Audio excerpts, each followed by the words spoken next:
Let's take a quick look at a search that does not identify any significant registration risks already on the USPTO registry.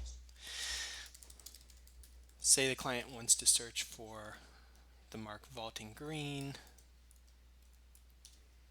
for a variety of land care sort of services.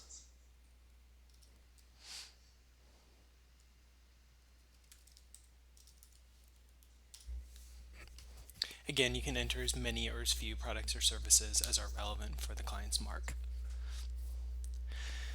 You immediately see on the confusion risk analysis, there's a lot of marks that are similar, and there are a lot of marks that are very slightly similar, but are for very similar products or services clustered in the bottom right, but nothing in the highest danger zone in the upper right hand corner where both the mark and the goods and services are similar. And if you mouse over some of these marks, you'll see why.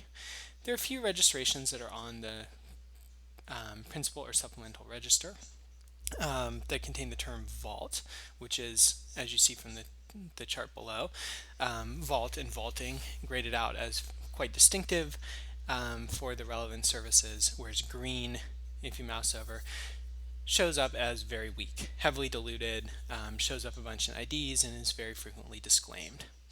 You scroll down to look at the full records, you see that the vault registrations share class 44, but are all related to providing healthcare information or medical information, things that really aren't going to be a significant registration risk for the landscape gardening type services that we have the client's looking for.